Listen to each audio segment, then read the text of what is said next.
Yes, welcome back, ladies and gentlemen, tankers of Blitz Universe, to the channel. A bit later than expected, a bit later than wanted, maybe from your point of view and mine as well, because I was gathering some footage for this tank, the K-91, which at the moment is available in the World of Tanks Blitz store. And let's put it out there straight away. It's available for gold, and when things are available for gold, that's always a good thing. Wargaming have this decidedly Russian theme going on at the moment. You have the T-44-100 currently available, the SU-122-44, the SU-85I, and the SU-100. Why? Because they want to make money. That's just it. They recycle a lot of tanks, and there are not a lot of new tanks coming into the store recently. This is all old stuff, but all in all, the Fire Sentinel, 12,500 gold for it when you buy it with the full equipment and a stupid avatar and a Fire Sentinel rare camouflage and a garage slot, or 10,000 just for the tank itself. So in that regard, it's not bad, I think, in terms of what you have to pay for.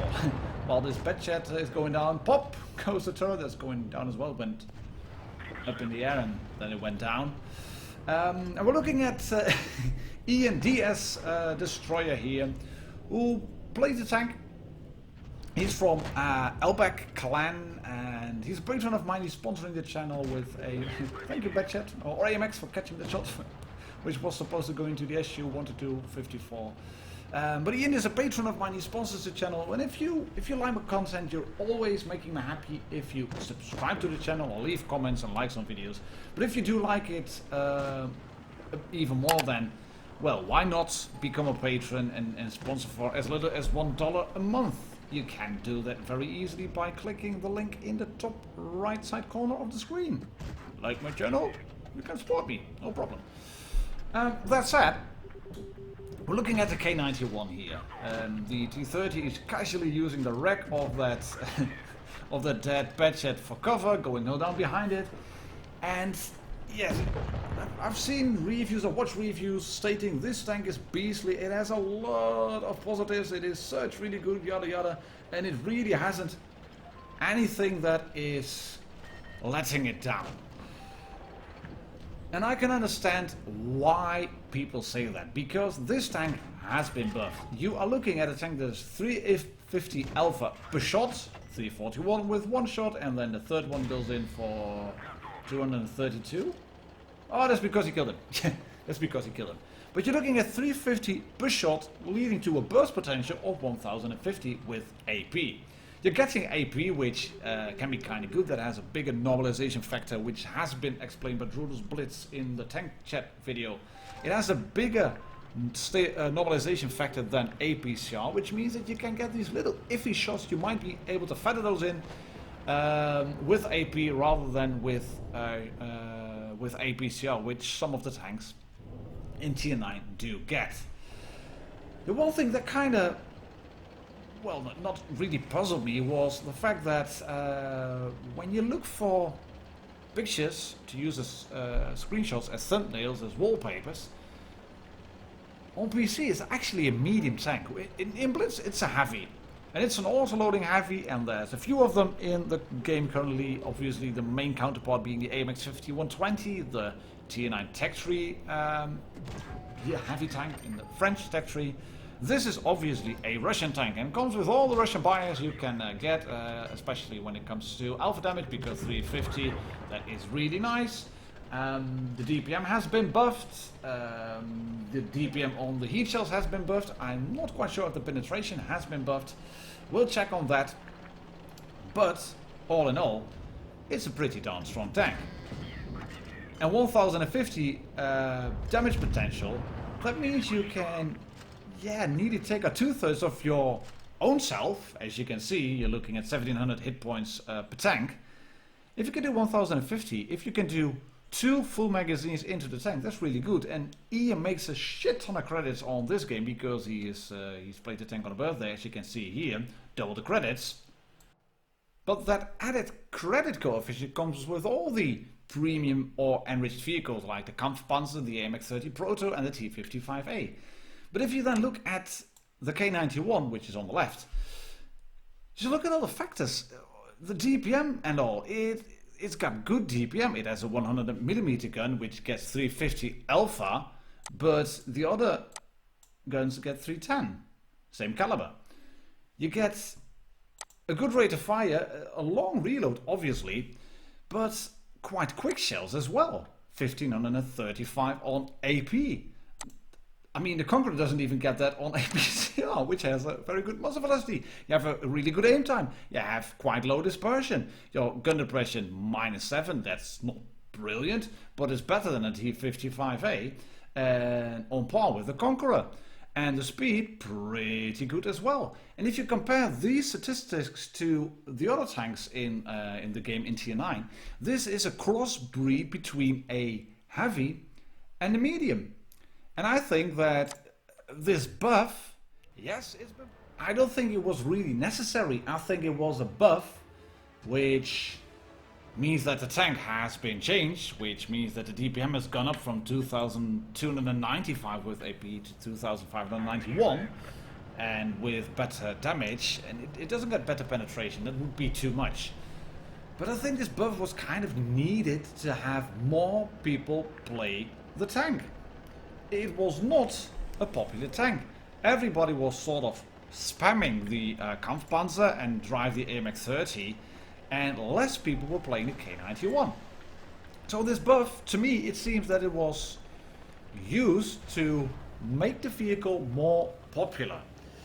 And the bear nose, well, he doesn't know if that's true, but the bear nose is driving the tank now on vineyards. It's a little bit crowded over here around the middle area. He's popping into the Leopard and into the FV. And he's taking a position right over here. And you can see the 7 degrees of gun depression working just fine. You can shoot this T62A, who really doesn't have a shot out on him. This K-91 is a strong turret and a strong front plate as well, which we're going to see later. The bear nose is going to use that to full effect, to maximum potential. And he's also being very conservative with using the 3 shots in his magazine. He's going to put 1 shot through the side of the Tiger, tracks him in place, which is good, and then another one through the front plate. 1029 damage dealt, which is indeed about the average you can do in a magazine, the burst potential. And I've mentioned things like this more on my video. I've mentioned it a few times. If you can do your own hit points worth in terms of damage at least once, and you can do that over and over again and keep shooting red tanks and then get the damage over your own hit points, as the bear has done here, if you can do that 1.0 damage ratio over and over again, you're bound to win games. And you will get better at doing damage for sure. And having AFK tanks like this, T124, God bless him, that really helps in getting the damage out as well. You're just free damage farming here, getting good rolls as well. 388 on this one, and then a bit lowish on the last one, but again, a full magazine in there, no shots wasted, tracking the T124 in place as well.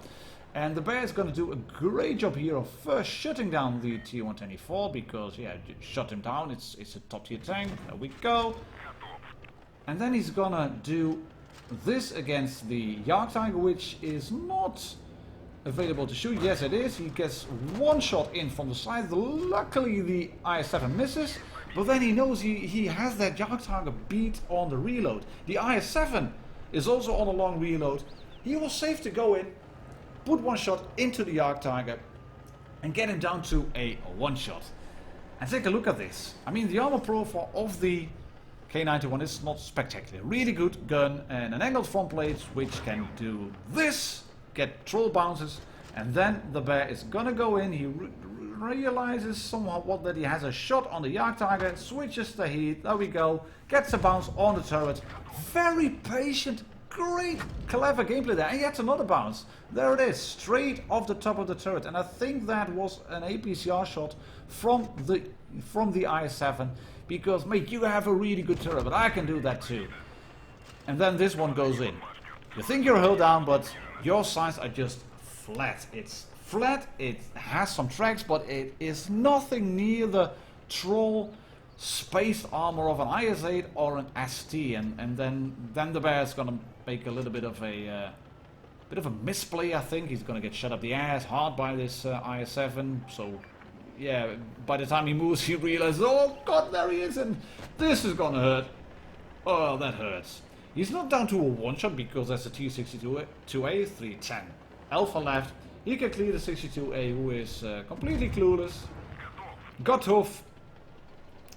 And he keeps 2 shells in the magazine because he realizes that the FV will knock a big chunk of health off the IS-7, and he should be able to finish him off now with 2 shots. Remember, 350 Alpha per shot, 700 in total for 2 shots. The 310? Yes, that would have been a bit of a tricky situation, but surely you should be able to get 4 kills and well, nearly 5k damage. There we go, 1 shot in. Yes, yet another bounce on the front plate. Great stuff. Now finish him off. Doesn't work. He's got 50 seconds to reload. Oh well, good game. Nice ace, 1700 blocked, 4762 damage dealt, and surely this FE is going to finish off. But no. Hats off to you, mate. Mr. Death Star. I don't know if you went AFK or if you were just looking for a shot to kill that IS-7, but I think that you gifted this last kill to the Bear Nose, who gets an ace game, 1614 damage dealt. And look at that, little bit of spotting only type 61, T124 cleared, IS-7 cleared, T62A cleared. That's it, K-91 in World of Tanks Blitz. Thank you very much for watching. I'll catch you all on the next video. Cheers, happy tanking.